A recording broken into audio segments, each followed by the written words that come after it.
going on?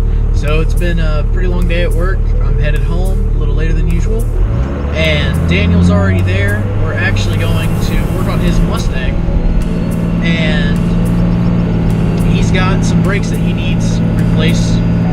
He bought all new drilled and slotted rotors and some, I believe they're ceramics, but they might be carbon ceramics pads, and we're going to get those installed tonight. Might do a little bit of work on Crowd Killer. If I do, I've got a small list on my phone of things that I need to get done. Some things I need to pull the core support out a little bit more. I actually kind of bummed. I was recording on Saturday, and I pulled the frame out a little bit. I did something really sketchy on Saturday.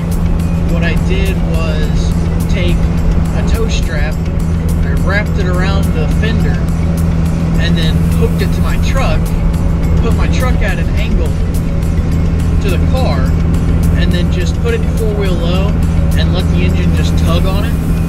And it tilted the car quite a bit, but it straightened the frame out, or it's not really the frame, it's just the front of the car. It straightened the front of it out pretty well. I'm pleased with the results. I was real disappointed that the GoPro, for whatever reason, it said it was recording. I swear it did. So I'm not really sure what happened there. Kind of bummed, but I'm going to do something a little bit similar today. I'm going to hook a ratchet strap to the core support on the Mustang, and then I'm going to hook that to the tow hook on my truck, and I'm going to attempt to just use the ratchet strap, or just use the ratcheting portion of the strap. If that doesn't go over well, I'll switch it out for my recovery strap and do essentially the same thing. Just put the truck in four low, back up, and let it tug on it to get it into the position that I want. I will go ahead and throw up the photo from Saturday that I did take after I got everything done. I had the bumper on, but not like, it was just set in place. I had the bumper on and I had the hood on, and man, I'm ready to drive this car again. That is for sure.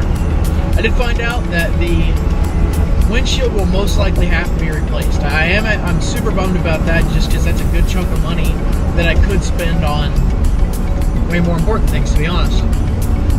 So I did find out that, at least to drag race, that has to be replaced. If I want to race an autocross, I sent one of the officials some photos earlier today, and he's kind of iffy on it. So most likely I'm going to call around tomorrow and see what the cheapest I can get the windshield replaced for. I really don't want to do it, but I would much rather just race this car and then buy a new one right now. Although I did find a couple of really good deals on Craigslist that are very, very tempting, to say the least. Anyway, I'm headed home. I will be there shortly, and we'll kick off the rest of this video.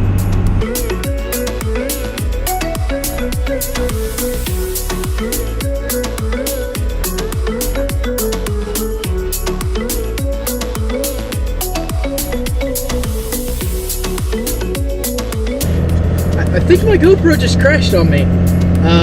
That's the only conclusion we can come up with. It randomly was off when I got in the truck. I don't know when it shut off. I didn't shut it off. And then when I turned it back on, when it finally came back on, because it wouldn't come back on for a few minutes, when it finally came back on, it showed an OK symbol, and and it looked like a guy on a mountain bike who may have been taking a fall, like in the process of taking a fall. So I don't know, never seen that before, didn't know it existed. Didn't know these things could really crash unless you, I don't know, shot them or something. So, anyway, don't know how far that got. We are headed to Rural King. Daniel needs a wire brush for his wheel hub. Gonna clean it up a little bit, and he also needs brake clean. And if I can find it while we're there, I need some, I think they're like 3/8. I think I'm gonna have to look the part up on the website. But I basically need some barbed hose fitting adapters for my wastegate controller. I'm gonna change up how that is plumbed. I'm not super thrilled with it. I figured if we're gonna be there, I'll just grab the stuff and get it done. My plan was almost spoiled. I almost didn't find this one hose, but I found it. So here's what we've got going on. I have these two plugs that are going to go in the wastegate, and these two plugs that are going to basically connect into the hose. And the hose will connect to these, and then what these do is connect to another fitting. Let me grab that really quick.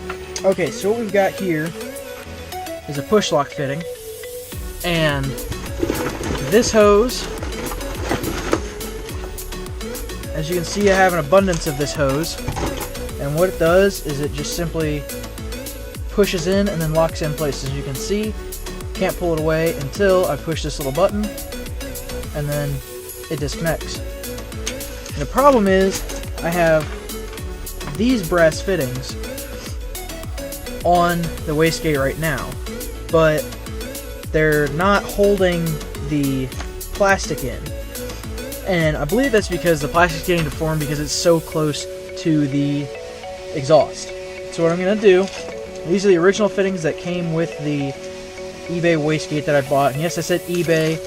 We're also going to see if that thing is holding up pretty well. I'm going to take it apart. So anyway, these screw into the wastegate, and then what I'm going to do, push them onto this. I'm going to cut this in half.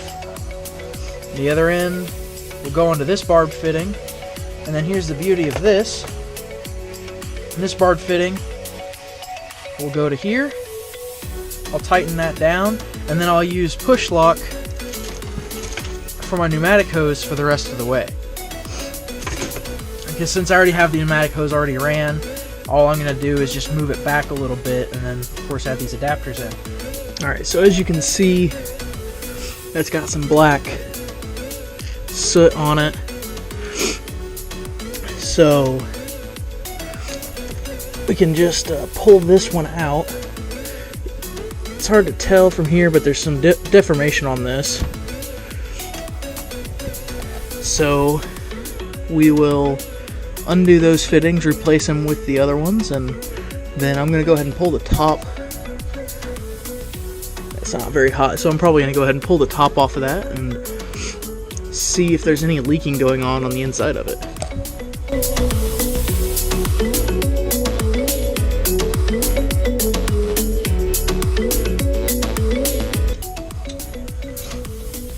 You can see a little bit where it's leaking.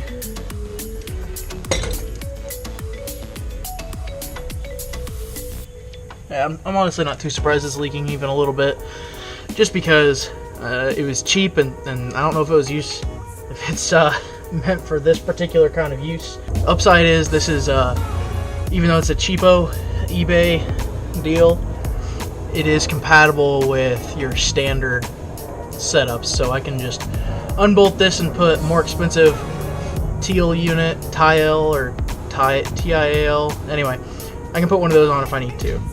Hopefully I don't need to. Alright, so as you can see, this is, easily removed with a, maybe not easily, there we go. This is a 3/8 drive here. So part of my problem with these particular units is I think it's just the heat is getting to the plastic and it's deforming it, and they're not really, that's supposed to pop back up a little bit, and it's not. So got that out. Now I can basically put the next one in. Got all my tools here and my parts, and let's go ahead and just assemble this section right here first. Basically just take this, got my thread tape, and I always forget which direction to go.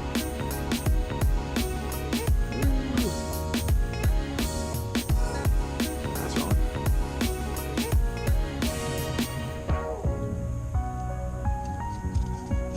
Take your thread tape, wrap it around, rip it off,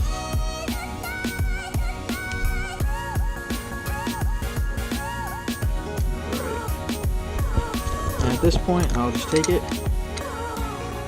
thread it in, is this 5/16 socket.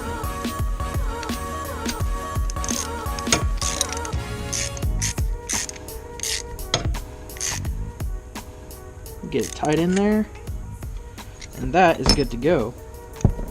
So I'll put this one on the actual truck in just a minute, but let's go ahead and assemble these. Because these fittings have a gunk on them that's supposed to help keep them from, leaking air. I'm just going to go ahead and thread these in the way they are. So I have a 1/2 inch for that, a 7/16 for this fitting,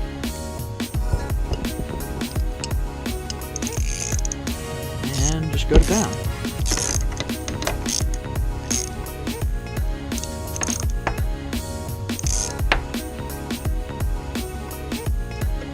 And that's about as far as I feel comfortable going with that. Grab the next one, do the same thing.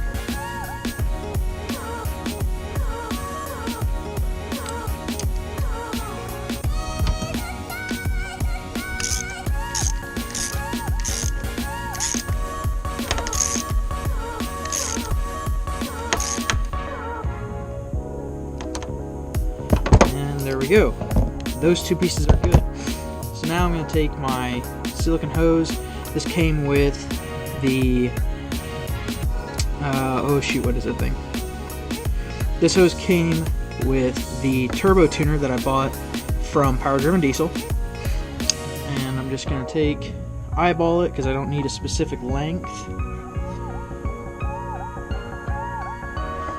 I'm just gonna cut it.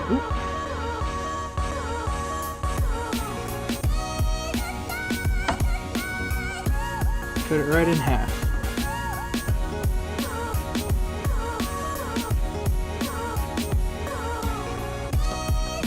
By the way, I want to say the CRKT Batum, one of my favorite knives.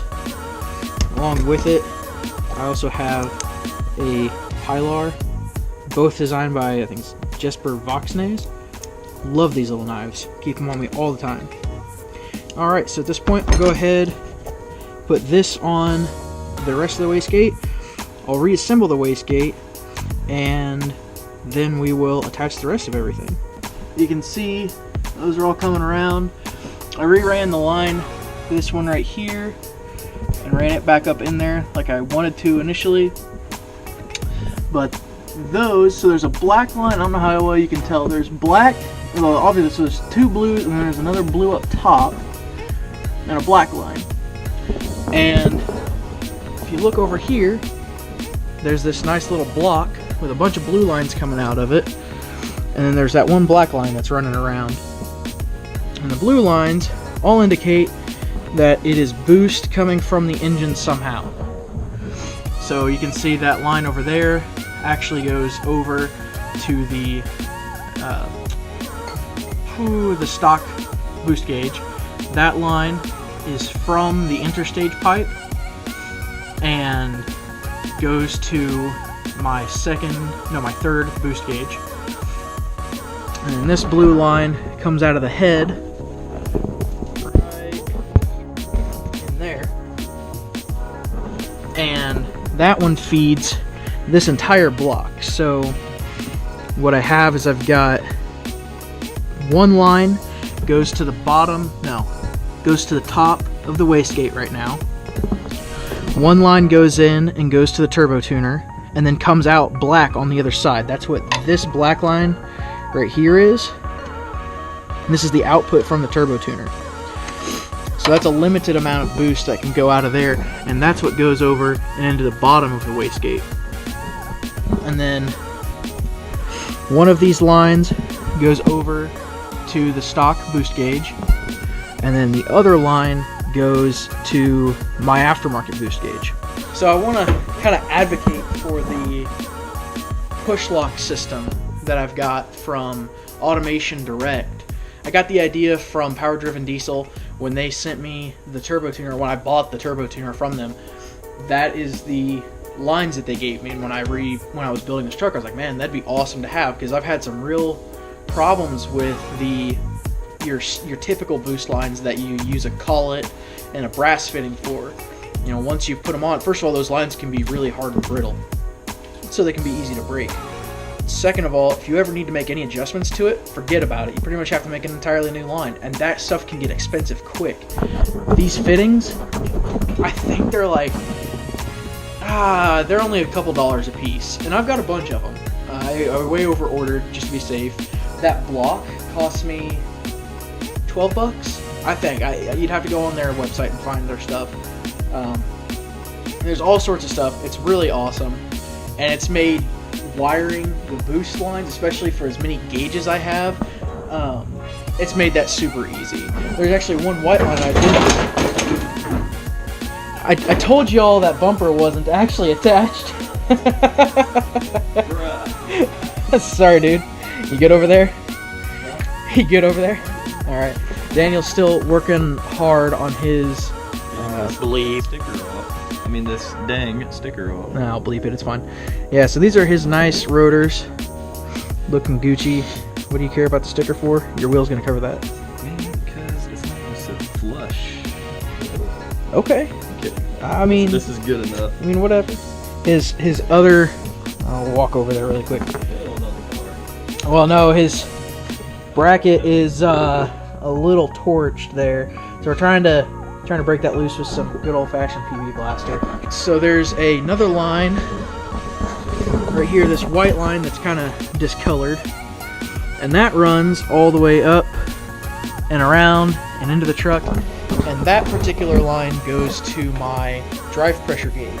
That's what this black box is for. This copper line runs over and into, there, right there. It runs into the exhaust manifold, and so that black box, or that black cylinder, filters out the diesel soot and then lets it go into this line that goes up to another one of my boost gauges that is drive pressure gauge. So in summary, I have way too many gauges, way too many lines, but these push fittings, oh my gosh. I mean, seriously, you need to take one off. You take one of these off, just boom, done.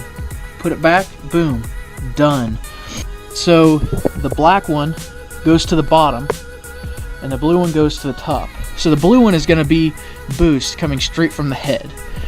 So this line here goes to that block over there, goes over to here, and it goes to the bottom, or to the top. And the reason it goes to the top is that pressure is going to be pushing down on the spring. It's going to keep that wastegate from opening.